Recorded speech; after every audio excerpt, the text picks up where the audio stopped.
Good evening, everybody, and welcome to the Toon Review for tonight's show, which is, of course, the review of Newcastle United's fantastic performance last night against Barcelona. A kick in the bollocks at the end, but we'll talk about all of it in the show tonight. I am joined, of course, for that by Mr. Stato and the Zen man himself, Mr. Billy Trey. Good evening, chaps. Good evening, and good evening to the Toon Review Massive, the Magpie Massive, and the rest of you outstanding, superb, splendiferous people out there in Viewerland. Splendiferous? Is that really a word? It is now. Good evening. It is now, yeah. Yeah, Billy's got his own dictionary going, guys. But if you do enjoy this show tonight, folks, smash that like button for us. And, of course, if you are new to the channel, our pursuit of 48,000 still goes on, guys. Please hit that subscribe button. And, of course, you can become a member. Hit the join button underneath the three of us.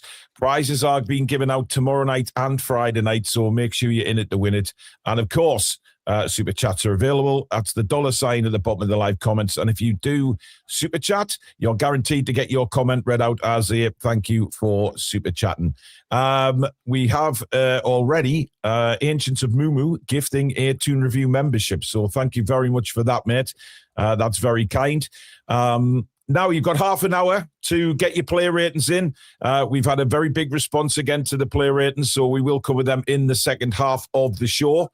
Let's see how they turn out after last night's performance. Right, let's dive straight into it, shall we? Because, I mean, the team lineup, I mean, we looked at that at the start. We had a conversation about where the press was going to come from. He went for pace, Alex, more than craftsmanship, if you like, with the front three for the press, and it proved right. Indeed. I think it was always going to be that as the game plan. Whether it was a Johan Visser that didn't get injured and progressed into be able to play this role, whether Gordon wasn't sick, or whether it's Will Osula. Anybody, it was going to be the game plan, was try and exploit the high line, get a stranglehold on them, and cause them problems that they're not used to facing. And it worked. It worked to a T, even with some unrefined players like Will Osula and Elanga, who's not quite found his Nottingham Forest feet. It was enough to cause them many problems. Certainly, it was a good game plan. They couldn't deal with it. Billy, I mean, we did have our worries, certainly with Osula starting up top. But I thought he given the task, he did incredibly well. Oh, the work rate for him was phenomenal. The intelligence of some of the runs he made off the ball was phenomenal. And the only thing he hasn't got to is really consistently now is the finishing. But I think that may come, I think there's a chance that may come with age and more chances of playing. Because he's got everything else about him. He's got the physicality, the pace, the intelligence, was something I hadn't seen until last night. As I say, the finishing probably will come. But I thought we had a fantastic game. Probably will come, really? We're going to need somebody to clip. Billy's being straight. He's like ago. this. He's swearing now. But I haven't seen anything like that before. I've had this before the Man United game. When Billy's under stress because he's stuttering. Let's remember just a week ago, he hadn't done what he'd done against Man United then. True. That's a good point. Yeah. Can I re-ask you both the same question then, from this 2 weeks ago argument? And let's not let me backtrack and say, look, I'm not going to try and make you guys look stupid. I'm not saying that I was absolutely right and that I thought he was going to be great. That's not the case. All my question was to everybody is, do we think we should try and hang on to him on the off chance that it works and he progresses because he's got the raw ingredients? Should we try and hold on to him until he's 25, 26 so that we can reap the benefits? Because he looks like he's got physicality, pace. Yes, he's a bit of a headless chicken sometimes, but is it worth the roll of the dice? And if I re-ask the question now, how are you both feeling about that? Should we keep him for 3 more years, see if we can make it work? Should we cash in? Who wants to go first? Paul, do you want to go first or shall I? Well, I'm not changing my stance. I think we cash in. Well, it depends on what offered, of course. It depends on offered, of course. It does, but I think at the end of the day, wait a minute. At the precise moment in time, if he's not there, you've got fucking Wissa and Voltemada and the left winger. Billy, you haven't been in your garden this afternoon, have you? No, I think we keep him unless it's ridiculous, wouldn't he? I do agree, but then there is the problem of it stifles development of Voltemada. It reduces minutes for Wissa. We need to make Wissa work, and then Gordon, who is apparently our first choice striker at the moment, who was signed as a winger. Eddie's got some problem solving to do, certainly. Yeah, well, Billy, apparently your father Jack. Feckers. I didn't watch Father Ted. Wow. Okay. Look, for me, I think if for example, a 30 million offer came in and again in the summer, I think we cash in because I don't think it's enough. Oh, I know, but I'd be really worried, Paul, that he goes somewhere like Frankfurt, develops for 18 months. But he may do, Alex, but that league's nowhere near as physical as the Premier League. And I understand where you're coming from with the physicality. Absolutely. He's so erratic, though. And a couple of times we saw that last night when he was through and he couldn't get the ball under control. But we could, though, that profile of player is so rare. With like we couldn't get Ekitike. He's the closest thing to what Isak was. Osula's got a lot more meat on him. There's not a lot going around of that profile, and I don't know. I feel like 30. Selling for 30, you've got to replace him. You've got to replace him. Well, but we're not replacing him as a number one striker, are we? I think that conversation is completely separate. Because you get somebody like him for the 30 if we took it. I mean, right now we've got two strikers worth what, 140 million pounds. Who? Wow, I'm not sure they're worth that. That's what we. But we paid for them, which they don't even get a sniff on the pitch against Barcelona. I mean, for me, that tells you everything. That we sell Osula, and in 18 months he's rated 60 mil, and everybody wants him. Let's not forget, and those Euro under 21s, he was just as good as Baltimore was. Yeah. Well, look, it's a difficult one, isn't it? I think maybe I've written him off too soon. Maybe I have, but I can only comment on Osula from what I see on the pitch. I don't see him in training. Okay. The thing is, Paul, there's going to be a lot more rubbish from him. You are right. There will be more bad games. I understand that. Yeah. But have we got the time? Put up with it. Is he going to get the time on the pitch to develop? That's the big question. With Wissa being so poor. Well, yeah, at the moment he might do, yes, because, But, there comes the conundrum is if we get to the summer and, I mean, do we look for another striker? Has it gone all wrong? With Murphy starting to age out as a winger in the next couple of years, you'd imagine he could be a versatile attacking option that knows the DNA of the club, knows the playing style. Who knows? I mean, let's be honest. Last Wednesday changed it for me. I saw something last Wednesday that I never thought he could do. I mean, I must be honest. I didn't think he's got it in it. He's got it in him. Clearly, yes. But how often are we going to see that? Because Manchester City was pretty much anonymous, but then Barcelona, he was running the channels like he'd been. Yeah. But I love the way he ran the channels last night. I thought that caused Barcelona so many problems because he was playing right on the shoulders of the defenders and we were playing the ball through because Billy mentioned before the game that, we need to get our heads up and start passing to players who are actually making those runs. Osula did it so many times last night and he caused them all sorts of problems. I think Ramsey being in helped that out. Well, Ramsey was outstanding. I mean, not only was he passing it, but he was also good into that space as well, which was taking players away from Osula. Yeah. There's a big problem here, and you've just hit the nail on the head. And he wasn't good against Manchester City. And it's different games. When he's got space to be an absolute lunatic, he looks fantastic and he looks dangerous. When he's got to play what Billy always describes as that horrible, clever strikers game, where he's being rough and rumbled by 2 or 3 centre halves, and there's no space to run in behind, and it's congested. You've got to be a clever striker. I don't know if he can develop that or if he can learn it. Maybe. Who knows? Maybe. So he's not going to be good in every game. But you know, I just thought the start of the way we played yesterday. We started off at a blistering pace. We got corner after corner, and we were pushing them back. And it was clear Barcelona were rattled. They did not like playing against us yesterday. They did not like the intensity. They did not like the quick closing down. But I thought we got at them. Now the question was, were we able to keep that going? You know, and yes, there were spells where Barcelona had possession, but at the same time, they did nothing with that possession. I think Ramsdale only made one save in the game, and that was a shot that came in the the first half when it was a left-footed shot straight at him, and I don't think he had another difficult save to make.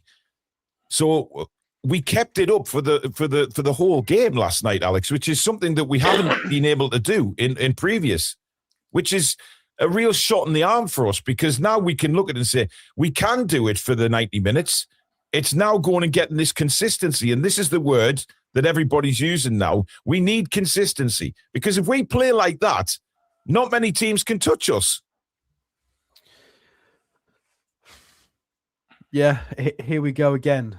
You're right. And it's annoying. We need, whatever it is, and I've said this about 6 times this season, whatever it is, we need to bottle it up, and the lads need to remember it. It's hard to reproduce the energy, the flow state, the focus, whatever it is that they've got in some of these games, but they absolutely can do it. And I tell you what, it's not through playing out of their skin, because some people label our team as athletes. They're just runners. Eddie Howe signed a bunch of runners, and we don't have the technical quality necessary. I saw quite a lot of intricate play against a top Barcelona side last night. Elanga was trying little back heels. Ramsey was doing some really creative stuff. Lewis Hall was doing some really cool stuff. There was some nice football going on from us. So, yeah, whatever it is, we need to consistency. Well, I don't think we can consistently play to that level of aggression. I mean, I think it cost us the Man City game to have that last night. We had to sacrifice one for the other, because I don't think we can do it twice in 4 days. Look, I don't think we can do it on Saturday at Chelsea. I think Chelsea's going to be a different game, because obviously we're away from home as well. He may change it all up. He may actually go 5 at the back at Chelsea, but we'll cover that on the preview on Friday. I just think that Barcelona hated that game last night, because we've seen a couple of quotes from the Barcelona players. I think Pedri made a comment about playing in midfield and talking about the Premier League and the pace, and then he mentioned Joelinton. Every time he lifted his head, Joelinton was there. And we've seen a few quotes from the Barcelona players like that, which I guess is a compliment in a way, because they couldn't deal with us. The only problem was, again, I guess last night, was that we didn't finish our chances. And Anthony Elanga's come in for a lot. I was astounded by the amount of people that were having a go at him in our chat and in other social media areas.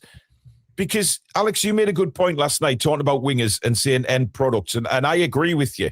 I think if a winger puts in an absolute beaut of a cross, he's done his job. It's now somebody else's job to get in there and finish it. And I've been highly critical of Elanga this season. I think everybody has. But he put some wonderful ball. Yes, he lost the ball a lot, but that's part of a winger's game, I guess. But some of the crossing from Elanga last night, it deserved somebody to finish the crosses off. Yeah, I agree. I think he did the right things for a winger, for a traditional winger. He got creative when he couldn't get past his man. He tried to use 1-2s and back flicks, and the crosses. There's going to be a lot of people out there that disagree with this, but you're right. I said this to Paul last night off camera. I think if you play a cross into a dangerous enough area, that is finishing that is end product as a winger. Because as playing as Elanga is playing, trying to beat your man and get the ball into the box. That is his primary objective, unless he gets a chance through on goal, is to get a cross in. You know, if everybody kind of closes their eyes and pretends they listen to Alan Shearer on Match of the Day, it's exactly the kind of thing that he would say, is you get it into the danger zone, into the corridor of uncertainty, just in front of the 6-yard box, just away from the goalkeeper. And Elanga did that several times yesterday. So that is end product for a winger for me. People need to be there. Alanga's done most of his job. So, and to be fair, Osula was very close to being there on several occasions. He just couldn't quite get the stretch. So, yeah, that was much better than Alanga's done. I think that was his best game this season. I genuinely do as well. Confidence, and he didn't. He's had games where he scored, but that was how long was he on for? 60, 70 minutes. That was a 60, 70 minutes of pretty solid. And he lost the ball 2 or 3 times when trying to make stuff happen. Which, and he didn't lose it in dangerous areas either. Which is, you know, you want him to try. Yeah. The problem he has is when the winger does get a crossing, whether it be Elanga or Barnes, the other winger needs to get himself in the box, get himself to the far post, and then let the striker go near post. That never happens. How many times do we see the striker at the far post? And our striker goes back post, and it's stupid. And there's no one else in the box, whereas the other winger should be in the box with him. Really, never happens. We need that. We following up. Yeah, we need that Callum Wilson type, because Callum was very good at that, making a dart to the near post and just nodding it in. But we don't. And we also need the winger to get in as well, whoever that may be. Which absolutely, yeah. I guess they were hoping Wissa might have been that kind of striker, but he still could be, but he's not.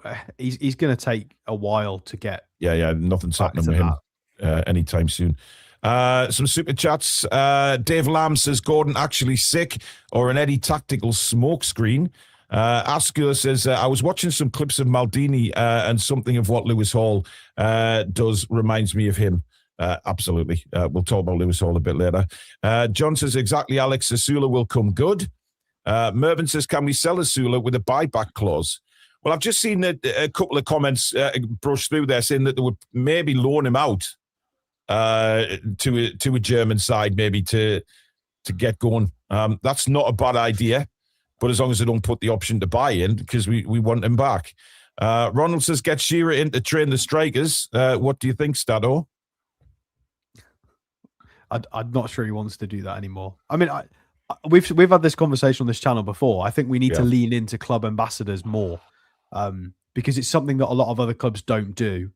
Man United have kind of their legends have gone a bit. I don't know, they've gone a bit doolally with some weird takes. I think we need to get our legends and people that like our club in and around the club as much as possible, because as we're trying to grow as a global brand. And I wouldn't hate Shearer being involved with the club directly. You know, he doesn't have to be part of Eddie Howe's setup necessarily if Eddie Howe goes, but he could come in and do some more badges and just have him around, just to whether it's for speeches, motivation, whether it's for the youth setup, the whole shebang. Just give him some money. Stop paying Gillespie. Give it to Alan and bring him in so he can come and give some speeches for God's sake. Yeah. I mean, yeah, but it all depends. Would he do it? That's the big question. Jonathan says it was disgraceful how Lamine Yamal celebrated when Lewis Hall owned him all night. Not humble at all. Made me furious. Hello from Mexico. Well, he did say after the game, to be fair, that Lewis Hall is one of the best fullbacks he's ever come up against. And that's high praise indeed. Because he literally is. Yes. And Ian, a member for 13 months, says Lewis Hall should be on the equal most money at the Toon. Well, I guess, Billy, that there is a lot of conversations going on behind the scenes to try and get him under a bigger contract very soon. Well, if they don't, then you're going to have the Sharks will come in. Yeah, you know, and we've been stung by this bee before. I think we need to do that sooner rather than later. You've got around 9 minutes to get your player ratings, guys, in. Steve says he doesn't want to see another podcaster walking down the steps spouting shade, cringe, embarrassing. Look, was it a podcast or was it? Yeah, it was Taylor Best, or is that his name? Taylor Best. I don't. What are you doing? He does the pod on the time. that was him who came down with the microphone on before the Oh, game. Right. But nobody in the stadium heard him. It was just broadcast on Amazon. Look, in fairness, got in the way with fans trying to take their seats. yeah, but in fairness, if you were offered the chance to do that for Amazon, not many people's going to turn that down. You know what I mean? You got a chance of being on TV. And you what? What was he saying? He's talking, walking down. I wouldn't do that. Well, he was just talking about Newcastle. I think. Well, I didn't hear it, obviously. Well, they wouldn't let me do it for start, so I'll be okay. Yeah, Taylor Payne, says Tom. Yeah, Taylor Payne was. I mean, he's had loads of abuse today. But he doesn't deserve abuse. That's not very nice.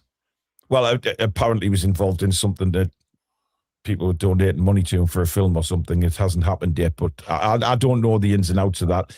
All I can comment on is I think if Amazon went to most people and said, "Would you like to be on TV? Would you like to do this for Amazon before the game?"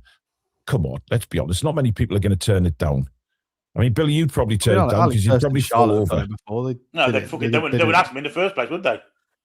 Because their script wouldn't be fucking read out. There'd be something completely different. No, there'd be something very different comes out of your mouth. Absolutely. I guess, but I think if people were asked, they would probably do it. In all fairness, so I don't. Maybe it was a bit cringe because it wasn't broadcast to the stadium. It was just on TV. So there's just a guy walking down. It's a cool idea. I just don't think it was executed very well. Yeah. So listen, it happened. Whether it was cringe or not. Can you lot in the chat just behave like adults and stop sniping at each other? Of course, what they're doing? Oh, there's antacid and Neuer having a bit of a tete. There's handbags at the door. No, children. Yeah, come on, guys. Otherwise, Tom will get the timeout hammer out. Yeah, the mods will be on it. Just behave yourselves, guys. Come on. We've had so much poor performances this season. It's brilliant to actually have a really great performance. Whoever that is, robbed. You're joking. Well, we were robbed. We absolutely were. Of course, we were robbed. We deserved to win that game. And if you don't think so, then I don't know what game you were watching. But we deserved to win. However, we didn't. And I mean, nobody's denying it wasn't a penalty. I've seen a few people saying he took a dive, but he didn't. It was a wonderful piece of skill by. It should have been the full-time whistle before the penalty, in my opinion. And you can tell me that Tonali took ages to take the free kick. No. All you want until the cows come home. I think the Willock substitution, Alex. I think that came after the 4 minutes. I don't care. There should have been 4 minutes of added time at the end of the first half. And there was one. Yes, I get that, but you have to remember it's a minimum of 4 minutes. No. And if something happens in that 4 minutes, it is. It is. No. I'm not saying you're wrong, but I'm saying no. I'm saying they've adjusted the minutes to suit Barcelona's agenda. Oh, I agree with you on that, 100%. At the end of both halves. No, I'm not having it. Yeah. I think it's ridiculous. I think the referees and the officiating team are incompetent. They gave 1 minute when it should have been 4 or 5. And then they extend the game at the end when it wasn't necessary. They've done it. They've literally adjusted what they should have done to suit Barcelona in 2 instances. Yeah, and not booking Lamine Yamal as well. We're going to talk about them now. Actually, is because there's no doubt. There's no doubt that something fishy had gone on last night because there was. Obviously, the Yamal one, which was a rugby tackle on Lewis Hall. Now, I don't care who you are, but if you're playing in black and white and you make that challenge on a Barcelona player, he gets his card out immediately. No doubt about it. And then there was another one on Lewis Hall. Who was it? Who should have also been suspended for the second leg had he got a yellow? Araujo, wasn't it? No, it was. It might have been Araujo, yeah. It wasn't Araujo. It was got one. Somebody else. I can't remember who it was. Fermin Lopez, maybe. Could have been Fermin. Yeah, Fermin Lopez. Yeah, he should have been booked for that pullback on Lewis Hall. Then you look at the booking of Tonali and you think, what the fuck? I mean, I think it was absolutely disgraceful. So they should have had 2 very big players. Yeah, it was Lopez. He should have been out. So that would have made a big difference to the second leg had they not had those 2 players in the team To be fair as well, Lewis Hall did the same pullback action and didn't get booked. So this is me trying to be unbiased here. There were 3 other pullback incidents that weren't booked, and Tonali's got booked for his first offence. There was no consistency in the refereeing. And if there are any Barcelona fans in the chat, your players are a disgrace. Araujo bum shuffling back onto the pitch when he got injured. My God. Mind you, to be fair, the referee spotted that and did something about it. But it wasn't just that. I mean, can you believe that a team like Barcelona were time wasting in the first half? From minute 1, they were time wasting. Madness. When would you ever thought that a Barcelona team would come to Newcastle, Billy, and time waste? Well, even added on time in the second half. Before we scored, they were at it again, weren't they? So they had time added on for their own fucking errors. Yeah. I'm sick of being done by referees. Honestly, I'm sick of it. I mean, look, the penalty happened, and like we all said last night, that we're not arguing that it wasn't a penalty. It was a brilliant bit of skill by Olmo. He totally done Malik Chow, and he left the leg out, but it shouldn't have happened. It shouldn't have got to that. Again, they got the Araujo bum shuffling back onto the pitch, gave them extra time to win the penalty. Exactly. Yeah. Exactly. Yeah. Their illegal play suited them. It's just wrong. It's absolutely wrong. But at the end of the day, you place the whistle, you know there's a minimum of 4 minutes. I've got no arguments with it. I haven't really. I absolutely. Well, guys, you play to the whistle as long as they allocate the right amount of time. Yeah, but you're never going to know here. Well, it's been highlighted today, by the way, that it's wrong. I don't know whether anybody saw that, but Joelinton had a right go at Anthony Gordon at the end of the game at the full-time whistle. But again, you're halfway through a game. You're trying to put. It's not the end of the game. You're not closing out a game as such, are you? You're trying to get another one. I don't see why you would have a go at Anthony Gordon for trying to get another goal. I wouldn't. Well, it's a tough one. It's worked out shit because they've scored. Yeah, that's true. But it's not one game though. It's not. I think everybody, and I need to maybe adjust my emotions as well. This is not 2 games. This is one big game. So It's not that. Even if we'd have kept it at 1-0, it doesn't really change anything other than the psychological narrative everyone's going to keep talking about. It's still, the game's not over. The score is currently 1-1 in a game that is still happening, technically. That's just how we've got to see it. Well, half time, haven't we? Well, it's half time. I mean, look, I think we all said during the commentary in the second half that we'd like to go, we'd like a couple of goal lead to take to the Nou Camp. It turns out I probably would have took one the way it's turned out. But, football is a funny game. Yeah, but for people to blame Anthony Gordon for trying to get us another goal, just because he's Anthony Gordon, let's be fucking honest about it. Let's not go down that road, lads. Yeah. Jens says Fermin, Lamine and Araujo would have missed the next match. And they were insanely bad ones. Ref was a joke. And then the penalty, 94-50. I'm so annoyed. Should he have been booked for shuffling onto the pitch? Yeah, probably.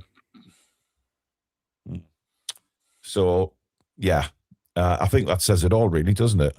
But anyway, let's hear from Mr. Eddie Howe and his feelings on the game last night. I don't know whether to say congratulations on a really good performance or commiserations on such a late goal to concede.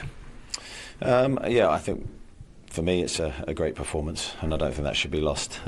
We played really, really well. I was proud of the players, the effort, the energy levels to keep going all through the game with how we wanted to play. They're a very, very good technical team. They make it difficult for you to get the ball, but we consistently defended really, really well as a team from back to front, and we showed we can play as well. We gave them problems with the ball, so I've got no complaints at all with the performance. To get in front so late, it felt like it could have been one of those special St James's Park nights. I think it was a special St James's Park night. I don't think there's any complaints from me on the performance. It was great to see Harvey score. We were knocking on the door to try and score earlier. Obviously, it didn't come, but Harvey took his goal really well. Excellent cross from Jacob Murphy. And there was other moments for us that didn't quite fall our way. But I think we've shown, just on a general level, that we can compete, that we can play, and we can give them problems. And I think we have to take that belief into the second leg. The crowd response to the referee walking off was quite telling. Were you disappointed with one or two decisions tonight? Yeah, over the 90 minutes, yes, of course. I think from a Newcastle perspective, we were, I think, on the wrong end of a lot of 50-50 calls, but I don't really want to focus on that. Talking of things in a more positive manner, Lamine Yamal, they say, is probably the most exciting young player in the world right now. Lewis Hall had a very good night against him and did his work going forward as well. Yeah, it was an interesting battle, wasn't it? I think Lewis, as you say, defended really well, supplemented and supported by his teammates, but he also attacked really well, and that's part of Lewis's DNA, and he got forward, a number of crosses into the box. Yamal, there's no doubting his qualities, and you could see that in moments in the game when he, when we gave him space. But I think as a team, I thought we defended well off both flanks, because that's where they're dangerous. And I think we can be really pleased with a lot of aspects of our game. What was your overriding message to the lads in the dressing room just then?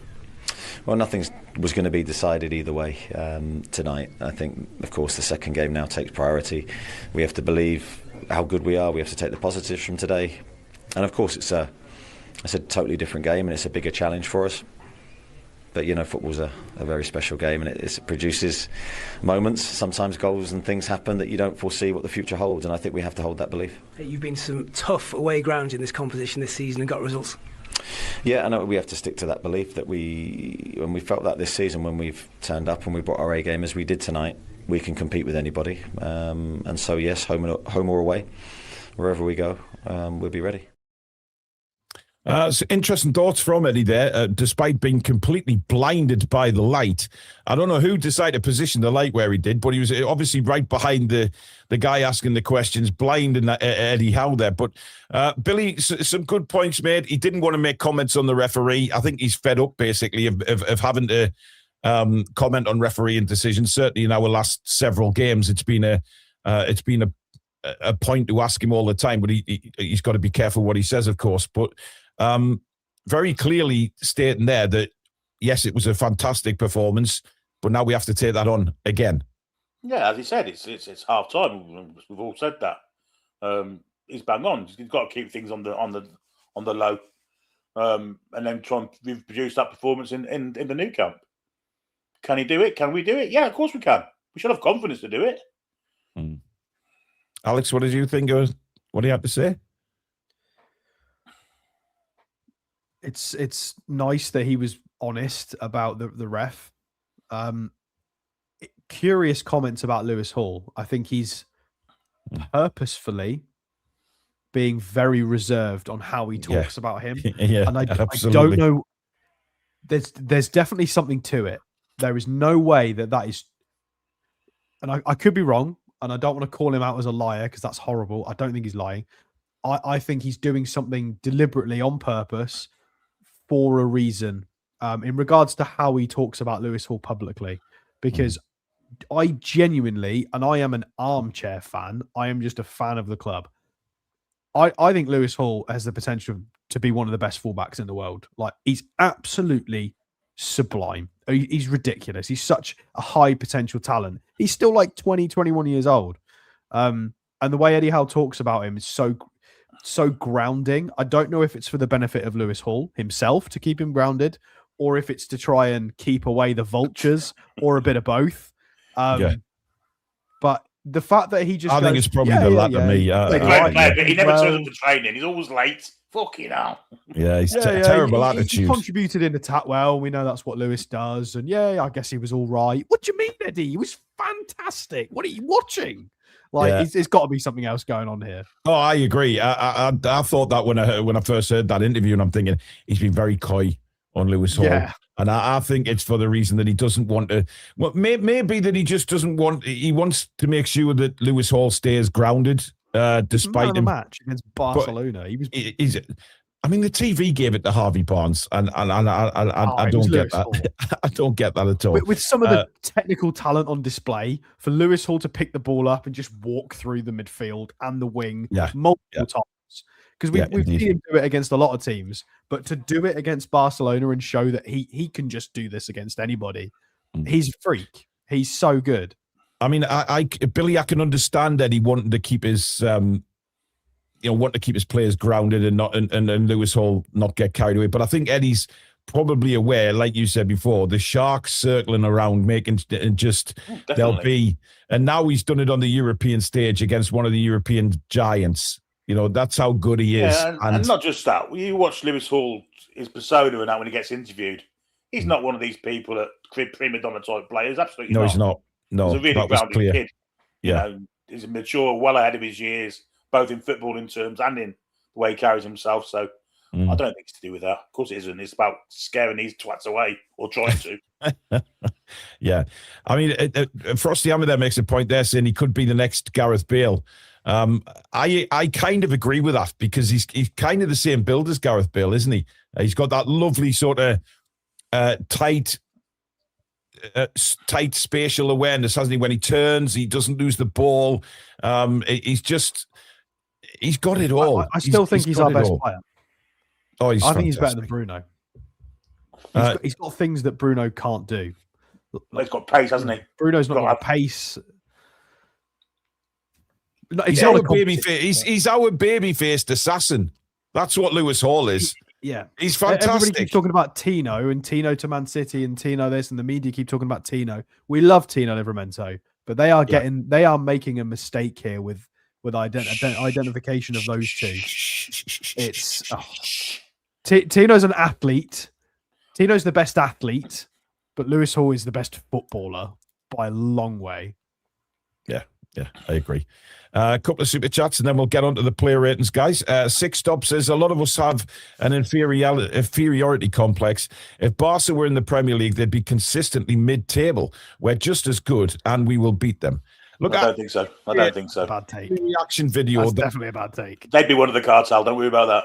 Right, yeah. But what I did mention this, and I think there's no way that Barcelona are the all-conquering side that they were a few years ago.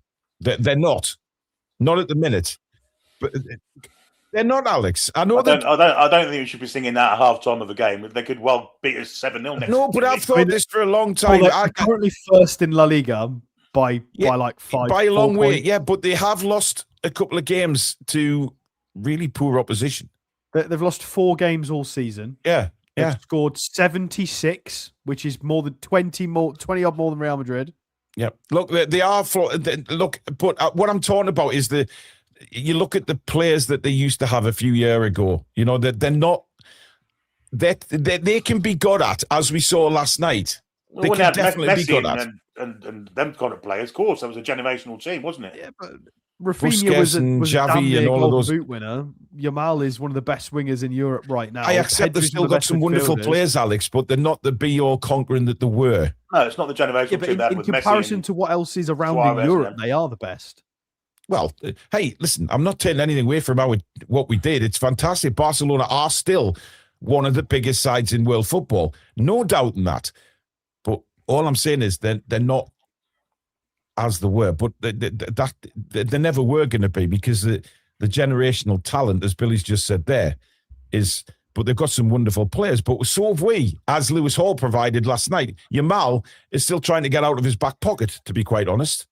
I think Billy's right.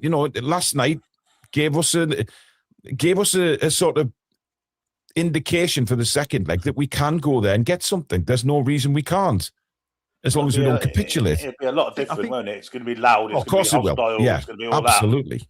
But if we can block that out, you're looking at it the wrong way. It's not that they're not great, because they are. I think they are consistently. I'm not saying they're not great, Alex. Don't get me wrong on that. I'm not saying they're not great. I'm saying if you compare them to a few years back, but like Billy said, that's generational, and that's what I'm talking about. It's not that they're not great. 5 to 10 years ago, they were still the top 5 or top 10 teams in the world, and they still are in that bracket. It's just rose-tinted glasses based on previous generations. And fine, their golden generation just was better. But still, it's the fact that I think we need to compliment our own team and just say that when we do play to our best levels, we can keep up. Which is what we got. And to be fair, we deserve a pat on the back. The team deserves a pat on the back, because we've been hyping them up for the last 2 years, and we've been taking pelters from opposition fan bases when we say stuff like, on our day, we back us against anybody in world football. And for a long time, we got laughed at for that. But I think people are starting to see it, that when we can bring those levels that we've seen our team do, we can go and put in a performance like that against one of the best teams in Europe. So, well, the world. And on the Premier League thing, of course, if they came and played the Premier League, they'd be subject to the same financial rules as we are, and they'd be in the shit. No, they'd just sell TV rights. They'd sell everything. Pull more levers. I don't think they'd be allowed to do that in this country. Yeah, but there'd still be Spanish peso, wouldn't there? So they can do what they want. Asker says the Garden Gnomes Mischief McMurray bank account needs to be checked. Peter says if we still had a certain Swede, we would have won. Yes, but we haven't, and that's what we need to. We've got a parsnip instead, and he'll be fine. Yes. American Magpie says being a tie might make Howe actually play on the front foot. For the reverse fixture rather than sit back. A lot of people have actually said that maybe a draw is better for us because we won't go and park the bus and try and play a low block and all this. We've got something to go for. Toon Steel says if we only do one thing this summer, it's signing Hall. And Tyneside Update says Paul Catterson, the club doctor, is my uncle, and he's been telling me Tino is already gone and off to Man City in the summer, and nothing changes his mind. Well, a lot of people have said that, but again, we'll just have to wait and see what happens when the window opens. If we sell Livramento, we'll get somebody else in. I mean, it's the way football works. You've probably got your uncle sat there. Right. They do watch these things, of course. They do. Yeah, indeed. Right, on to the player ratings now. If you haven't put them in on the website, take part in the chat, guys. Let us know what you are rating the players. But, of course, we'll put the viewers' ratings up as well, as soon as we've given ours. Right, the usual order. Billy, Aaron Ramsdale. Yeah, untroubled, confident. Kicking was great. Very solid. I'll give him a 7.5. Alex? Trying to see if I can disagree with that. No, that's nice, fair. Isn't it? Just looking to disagree. Well, no, because I immediately agree with what he's saying. So just to be, that's the whole point in this, right? I'm not just going to go, yeah, I just agree with Billy. I've got to see if, I feel like based on his distribution, and his playing out from the back as well he was very careful, and it makes Dan Burn better as well, because Dan Burn then has an extra option that's not terrifying in Nick Pope. So it just works a lot better. Yeah, 7.5. I feel a lot more comfortable having Ramsdale in goal, I must say. Yeah. Same for me, 7.5. You know what was really good about Ramsdale? The fact that he didn't have a lot of saves to make, but the confidence in knocking the ball back to him, and the way he doesn't panic when he's got the ball at his feet. He has a look. If he hasn't got time to have a look, he gets rid of it. But if he has got time, he'll take his time and make sure and how many times did he pass on the ground last night through the middle to the likes of Tonali, to Ramsey, and they get us on the attack? I thought it was excellent. 7.5. It was that far from getting a clean sheet. The elusive clean sheet. Unbelievable, isn't it? It really is. Anyway, the viewers, 7.4 for Aaron Ramsdale. So pretty bang on where we are. All right, then, Billy. Next up, we have Kieran Trippier. I thought he had a really good game, actually. You know, he played until he couldn't play anymore. Rafinha went past him a couple of times, but Rafinha goes past anyway at full back a couple of times. Yeah, he does. And I thought actually he contributed in attack more as well. Some of his passing was really good. He missed one or two, but where we didn't see the runs and things, but he apologised for it straight away, and then found it next time. So I thought he had a good game, 8. Alex? Exactly the same again. I can't disagree with that. That was what I was going to score him. I think they were a bit scummy to try and play through on goal when he went down injured. I hate to see that. We prefer sportsmanship, but they do play ratty in La Liga, so it is what it is. I liked it. I think he was very switched on to the danger of who we were playing and who his opposite number was. Positioned himself well, tracked early. It was solid. It was really, really solid from Kieran Trippier. I'll go 8 as well. I think it was a really, really good performance from him. Yep, same as me. He's coming for a lot of praise. I know the Geordie Journals also said that he was excellent. He's defying the odds at the minute, isn't he, Kieran Trippier? We've written him off so many fucking times, and he's come back, and it just proves, he reads the game really well. And yes, he's going to be beaten at times. Of course he is, by pace and things like that. But I think we dealt with that last night. Whenever he was taken on, we had men getting back to help out, and it did go a little bit. Well, Barcelona didn't create anything, to be honest. So hats off to them. Really? The viewers, 7.7. So bang on where we are, almost, which is good to see. Malik Thiaw, Billy. Yeah, very little to do except for the last minute where, and people can say he was tired, maybe he wasn't concentrating, maybe his levels of concentration had dropped because he was near the end and he was tired. I don't think so. I just think he was outdone by a fantastic bit of play. And I think had Dani Olmo done that in the second minute, it'd have bought it. Aside from the penalty, he had a really good game. And he was only outdone by a brilliant bit of skill. So I'll give him 7.5. Okay. Alex? Yeah, to be fair with what Billy's just said there, that if Dani Olmo is already inside the box, facing you, trying to run at goal, then someone else has made a mistake further back in the chain. Something else has gone wrong. So you can't put it all on Malik Thiaw. We definitely should have managed that better, whether it's structurally tackling him, something, because they just went straight through us like lightning fast.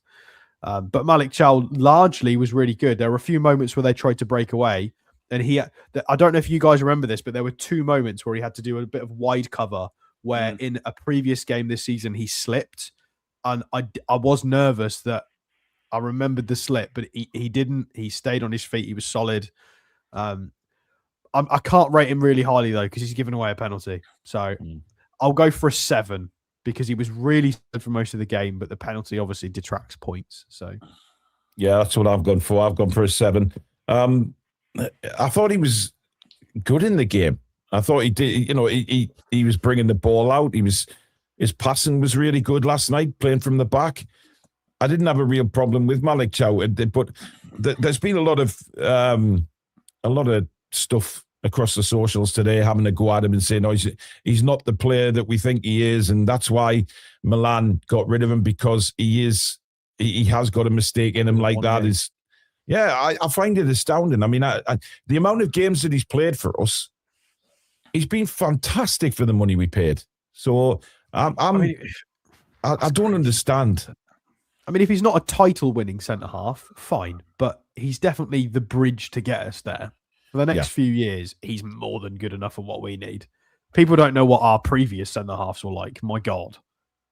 Well, yeah. I mean, if Christ. Okay, now. I mean, people were comparing him to Titus. He's the modern-day Titus Bramble. And I'm thinking, are you fucking for real? All right, we'll go and give Lascelles a call and give him a new contract, shall we? I mean, I honestly...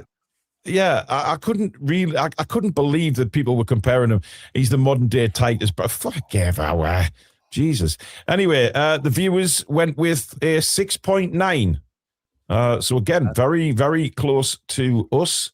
We got a super chat coming from Pedro. Thank you, mate. To me, you can clearly see that some of our best players, Tino, Hall, and Miley, are rather young. So to me, maybe give the young kids a try. They may work out. Well, we can say that till we're blue in the face, but that it's clearly not going to happen. Certainly not this season. I think so. Yeah. We'll see. Okay, next up, Mr. Trey, we have Dan Byrne. Yeah, I thought it was excellent. Lewandowski didn't get a sniff really, apart from one chance, and then there's the almost scored own goal, and you can see the shit draining from his head down into his boots. As he realised how close it was. But I thought he gave a great game, great leadership performance, some great passing again. He's got that long crossfield pass to a T now, hasn't he? Excellent game, 8.5. 8.5, okay. Alex? Billy, get out of my head. Send Sato into bat first next time, for fuck's sake. Get out of my head. Honestly, yeah, I want to bat first next time. We have an order. We have an order, gentlemen. I wanted to reference exactly what Billy's just referenced. There were 2, possibly 3 crossfield balls which were outrageous that Dan Burn hit. He played a 60-yard pinger on a playing card, switched. It was ridiculous. I've never seen Dan Burn do a crossfield ball like that. 100% passing accuracy in his own half. Mr. Robert Lewandowski had the worst game I think I've ever seen him play with my own eyes. Well, he was shit when Barcelona were here the first time as well. I've seen him play as a striker 20, 25 times in an absolute dross Polish team as well. He was useless. I don't think he'd handle the Premier League like at his age now.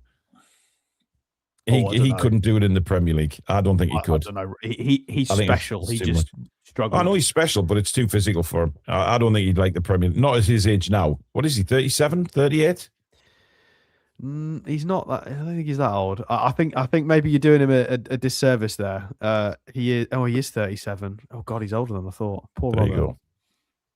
Still, yeah. I'm going to give Dan Burn a 9. Actually, I'm going to give him a 9. I think that was ridiculous.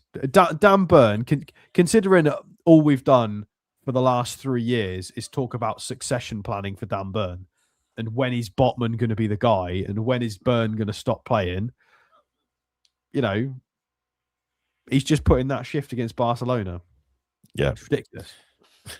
8.5 for me. I thought he was outstanding. Like yous have said, that the leadership came from, and he's definitely been, without a doubt, practicing those crossfield balls on the training pitch, because they've just appeared out of nowhere. He never, ever did that. But now, I mean, he's pinging them with his left and his right foot. Well done. I mean, he was awesome. The viewers, 7.6. Tough crowd. Ooh. Wow. The first tough crowd of the evening from Mr. Trey. Dear me. Okay. Lewis Hall. Billy. Well, that's the most blatant 10 you're ever going to get. I mean, he was just fantastic. He's pocketed the starlet of the season, the starlet of the year, the European greatest player, so to speak. He's pocketed him easily. He's had the European super player fouling him left, right, and centre. And aside from that, he was getting forward, long, full pitch runs, fantastic passing when he's ran the full length of the pitch. 10 doesn't do him justice, but that's what we can give him. Yeah. Alex? Easy 10. Easy 10. He created the most chances on the pitch out of anybody with 5 key passes. They brought him down several times. He wriggled free several times. Considering the players they've got, look, I appreciate you haven't got Frankie de Jong in the lineup and various other people. Boo! We haven't got Bruno. We're missing our captain. Yeah, we're missing Bruno. Exactly. So we can bang on that same drum, Barcelona fans. But Lewis Hall, to have a player in a black and white shirt this early on in the project, because I know people want us to be winning as quickly as possible, but we're in an infancy in this project. One sec, that's out. Come on, Billy. Spain won European Championships, mate. They beat England in the final. Portugal weren't even in the final. So what are you talking about there? Is that Nations League, maybe? Oh, that's bollocks. Fucking that's not a real trophy. That's not a real trophy. Move on. Yeah. The fact it's not a real trophy until England win it. This early that can walk through a Barcelona team is outrageous. Yeah. Easy 10. Easy 10. 10 from Len as well. Do you know what? I think a highlight for me was, I think Yamal was fouling him so many times because he was frustrated. He got nothing out of Lewis Hall. And he was trying all the tricks, wasn't he? And at times it actually looked like he got round Lewis Hall, but he just spun and was instantly back in front of him. It was an incredible performance. Absolutely brilliant. Absolutely brilliant. So well done to Lewis Hall. 10s all around from us. The viewers, 9.6. Tough crowd. Oh, I mean, there's hundreds of votes, Billy. I mean, it's not going to be a dead 10. Is that our highest ever? That might be our highest. We had 9.7, didn't we, the other day? Did we? I can't remember. I don't know. But that's anyway, literally bang on with. There's some kind of statistical law, isn't there, that if you survey people 100 times, 4 will always go against it, even if they know the right answer, because they will have brain fog or they've pressed the wrong button. So that's literally bang on. I don't really know why some of the slide, just move the slider up to 10 and be done with it. But yeah, 9.6. I mean, that's his man of the match so far for Newcastle United. Okay, next up is Jacob Ramsey, Billy. I thought it was excellent. And there was a spell in the second half where I thought, just gone quiet here, Ramsey. And I was thinking about saying about changing him. But now he got back in the game after a minute or two. Yeah, phenomenally creative player because he can go past players with skills. His passing's really good. He's got an eye for a good pass. Do you know what the Geordie Journals mentioned as well, Billy? They were surprised at his actual physicality. They didn't realise that he had that in his game, and I don't think we did either. Yeah, he gets stuck in, no doubt about that. When it's in front of him, he wins 50-50s. He's going to be a gem. This kid, 9.5. Oof! Wow, Alex. His best game in a black and white shirt by a country mile. Yes! Finally, Alex! For 3 years, we were saying, look, we love Sean. Sean Longstaff is great, but we need a technical upgrade. That was it. What we saw last night is literally what we've wanted in the team. We wanted somebody who could do the running and a little bit of rough and ready like Sean did, but who's just got that extra technical quality. And that is exactly what Ramsey displayed yesterday. He was phenomenal. 4 shots. He was wriggling in and out of them. They couldn't get the ball off him sometimes. He was more physical. 7 out of 15 duels is fine against a Barcelona side. If this is what we're going to get as he progresses as a player and in this team, then I'm all in, definitely. It was a fantastic performance. I'll go for a 9. I thought he was really, really, really good. Yeah, 9 for me as well. I'm really loving what I'm seeing from Jacob Ramsey at the minute. He's good on the ball. He's calm on the ball. He works his ass. If he loses it, he goes and gets it back. He's really good player. And I'm looking forward to seeing his growth at the club. A lot of Villa fans are now saying the same, that we're seeing the Jacob Ramsey that they saw, which is a massive positive. The viewers, 8.4. Tough crowd. I think Villa could do with him now because I've got a lot of injuries in the middle of the park. It'd be ideal for their squad now, but absolutely 8.4. Anyway, it's a fantastic score. Don't get me wrong. Sandro Tonali, Bill. Again, just a really good game from him. He was everywhere, wasn't he? Really harshly booked, which may have curtailed his defensive abilities somewhat. Yeah. But we didn't really notice it. I thought we had a really good game. Yeah, 8.5. 8.5. Where's Alex gone? Don't know. He just disappears. I've given him an 8.5 as well. And his engine's fantastic. He's now, Billy, getting to the stage where he is consistently at it now. There's no sort of drop in his levels. His levels are back up there again. He seems settled. He looks happier on the pitch. His body language was all wrong when he was out of form a few months ago. But now he's back and he looks like he's enjoying it again, which can only be a huge plus point for us. Alex, Sandro? Yeah, I agree. I was listening, sorry. I think he was definitely the quieter of the 3 midfielders and didn't deserve I think yellow. That's because of the position he played, Alex. He was sort of there to help defensively, wasn't he, most of the time, but he's not defending.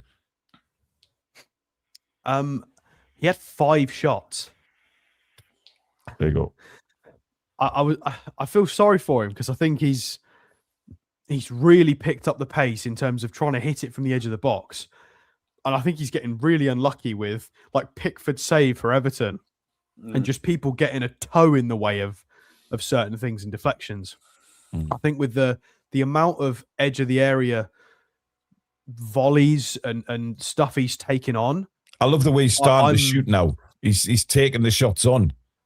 I think we could see a little flurry of goals in the latter stages of this season from Sandro, because he was trying to wrap his foot around anything that would even fall remotely close to him near the edge of the box. He wanted to wrap his foot around it. So yeah. I'm quite excited by how he's starting to try and play. I think he could. I don't want to be harsh on him. I think he could maybe. He had another 5 or 10%. I think we could have got out of Sandro yesterday that he didn't give. And maybe that's me being ultra harsh, but I think it's probably an 8. Okay. A stretch. Okay. Viewers have gone an 8.3 for Sandro Tonali. What did you give him, Billy? 8.5. There you go. So we're all pretty much about there. Around the same one. Right, Joelinton, Bill. Well, in my mind, there's no doubt Lewis Hall was man of the match, but the one that pushed him closest, in my opinion, was Joelinton. Yeah, I thought it was 100%. phenomenal. I thought he gave a really good physical performance with bits of skills added in as well. Played the game with a smile on his face. Never looked like getting booked. Really good game. I'm going to give him a 10. 10 for Joelinton. Okay. Alex? I think the stats for Joelinton have really done him dirty. He's got 4 out of 14 duels, but you don't have to win. This is going to sound really pretentious, but you don't have to win a duel for it to be effective. It was his tenacity and just being his destroyer monstrous self that helped pin them back. That they had a lot of control. I say control. They had possession, not necessarily control of the game. They had possession quite a lot, but they weren't very dangerous or productive with it, and that was largely through the aggression and energy, a lot of which came from Joelinton himself.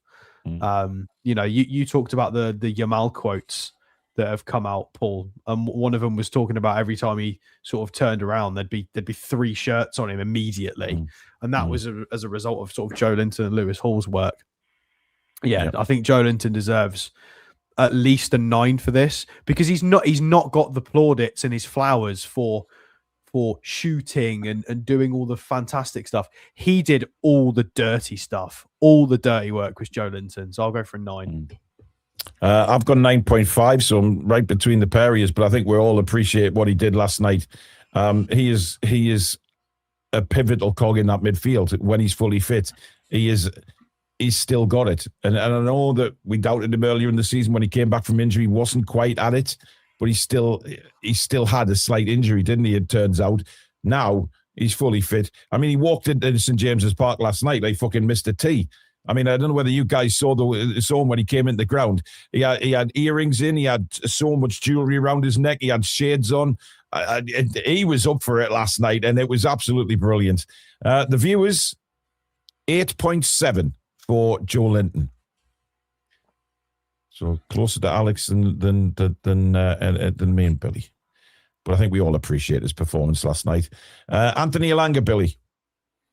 Again, I think we've all said it was his best game for Newcastle last night. A real threat, not just on the break either. I mean, he was going past players with ease at times, some great crosses, helping out defensively as well. 8.5. Alex? Are we on Elanga? Yeah.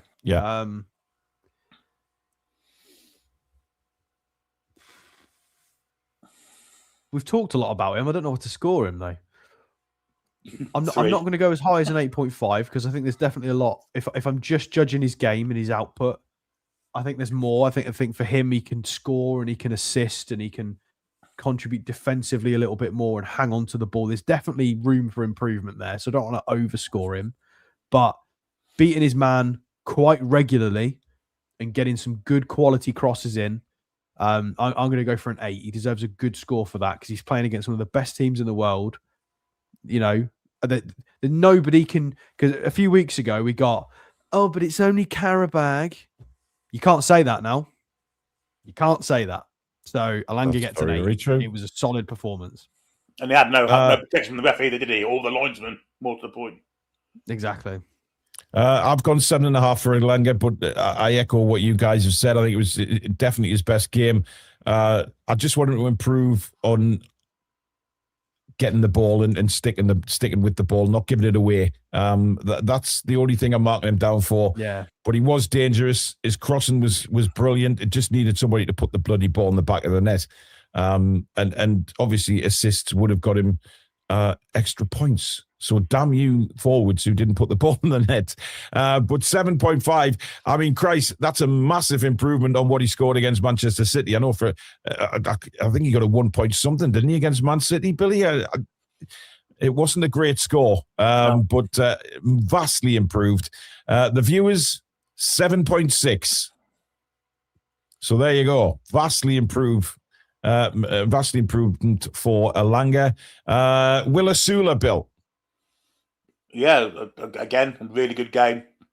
Fantastic work rate. Intelligent runs. Yeah, looked really good. I'll give him a 8. Alex?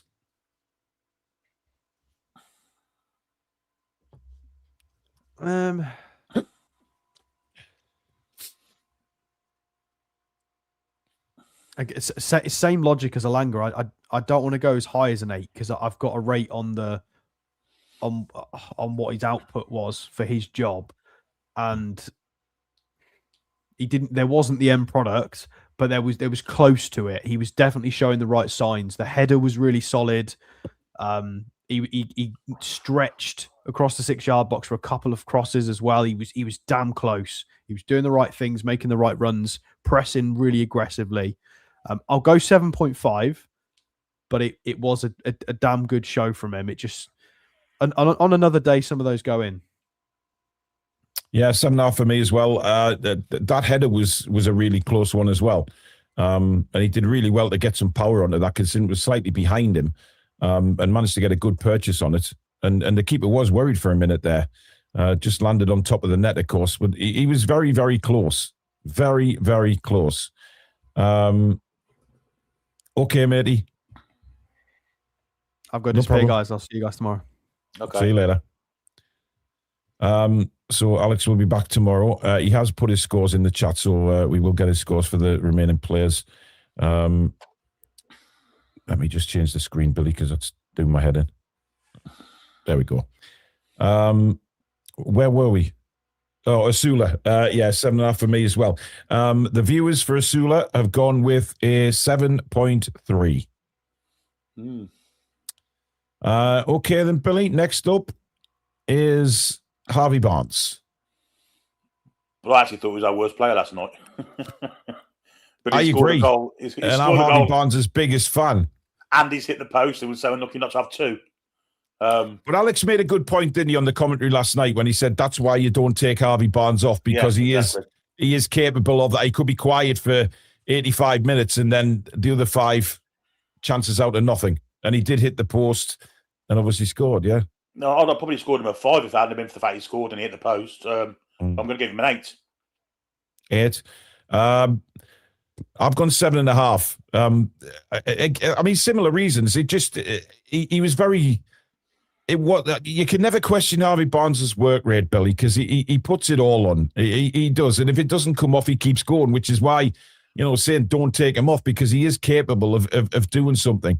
The finish was a very scuffy finish, but it doesn't matter. It's in the back of the net. And that's all that counts at the end of the day. He got on the end of the cross, which we've been talking about people getting on the end of crosses all night. He did.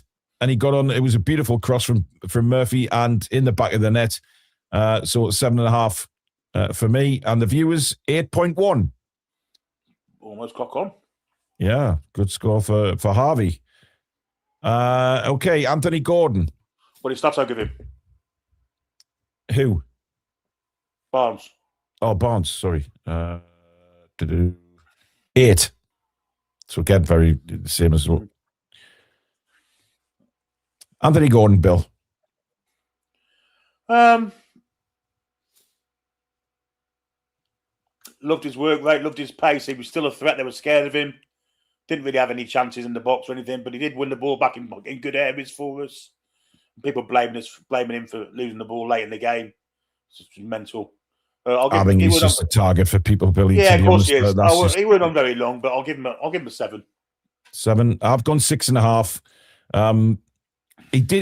To be fair, he didn't look too well last night, did he? You know, whenever the cameras pan to the bench and stuff, he looked a bit he definitely looked off colour. But when he came on, I mean, he still gave it everything he had. I'm not blaming him at all for the goal. It did just, I was hoping we could go and get a second, but 6.5. I thought he did enough for me. Viewers have gone 6.4, so very, very close to that as well. Next is Tino, Billy. Just solid defensively again. I don't think Rafinha went past him or whoever replaced him late on. And he joined in with the attack as well. But again, he was on for half an hour. Give him a 7. I've given him a straight 6, Billy. I just think he's. I didn't see anything. This thought of him leaving, you started to fucking dislike him already, have you? No, not give away, not at all. I've got nothing against Tino. To be honest, I think the fact he's just come back, Billy, and he did what he needed to do last night. But you know, the Livramento that we all know and love will get forward, and I'm sure that'll come once he's match fit again. Was he involved in a goal? He was, wasn't he? I don't think so. I think it was. Was it not Tonali that passed to Murphy and then Murphy crossed? Murphy, but Tino to Tonali. I mean, it's a bad full pass his back, but I'm sure he started it. Yeah, but yeah. The viewers 6.9 for Livramento. It's a fair score. And Jacob Murphy, Billy. Well, he's got an assist, hasn't he? It's an absolute monumental cross. So for that alone, I'm going to give him 7.5. He didn't do much else, but 7.5 for Jacob just for that assist. Yeah, I've gone 7.5 as well. I mean, you're right. He didn't do anything else apart from, but again, I think Brian mentioned it last time he was on the show, wasn't he? It's similar to what we just said about Barnes. You know, he's capable of that one cross that you just think, yes, that's it. You know, it was a perler. It was still dreadful marking by Barcelona, but who gives a shit about that? You know what I mean? It was a brilliant cross, just where Barnes needed it. Chris says, impressing trips instructing from the bench. Yeah, I mean that's the leadership that he's got. The viewers 7.3 for Jacob Murphy. Keep forgetting Alex's scores, Billy. Jesus Christ. Okay, so he went for a 7 for Tino, Gordon 6.5, and 8 for Jacob Murphy. And finally, Billy, Joe Willock. Well, you can't really score him. He come on in injury time. So none applicable for me. Although when he came on, we did concede a goal. So fucking none. Twat. No, he's not applicable. I don't think we can score him on. Yeah, I'm not scoring 4 him either. minutes and 30 seconds, whatever he was. Yeah. But the viewers they've given him a 6.4 for the time he was on the pitch. There's still a lot of Elanga hate in the chat. I mean, obviously, there's a lot of fans made their mind up about him, I guess, and they're writing him off. So, I think it's a little bit harsh, to be honest. I mean, don't get me wrong. We've hammered Elanga, and rightly so when he's given awful performance. But this is based on last night. This is a match review against Barcelona. It's not what he's done earlier in the season. This is rating him on what he did last night. There's always got to be a scapegoat. There's always got to be a scapegoat somewhere. Well, there has, but I don't understand why anyone can do that on last night. I don't understand why we have to have a scapegoat, to be honest. Well, if someone's dreadfully shite week in, week out, fine. Yeah. But when players are playing well, but they're still being picked out as being shit, just because that someone perceives they don't like. Yeah, I guess it's human bizarre. nature. Yeah, I guess. Right, get your scores in for Eddie Howe. 1 to 10, scoring Mr. Howe, on last night's performance as manager, what are you going to give him? We've got an 8 from Trolls, an 8 from Ian, 9, 8, 9, 10 from Susan, 8.5, 10. Well, it's between 8 and 10 at the minute, Billy, on the scores for Eddie. What are you going for? Well, I thought his team selection was spot on. In hindsight, that is. I wouldn't have played Trippier myself. I'd have played Livramento from the start, and probably wouldn't have played Osula, but spot on. Both worked. Tactics were great. Back to the intense play that we love watching us play like. I don't think he needed to give any motivational talks last night, but if he didn't, or if he did, that was fantastic also. I don't think he got anything wrong. So the fact we conceded late isn't really his fault either. Should he have made that substitution, Billy? Did you see any reason for him to bring Willock on? Who did he take off? Was it Ramsey? I can't remember. Do you know what? I can't remember. I'll tell you in a second. Or was it Barnes?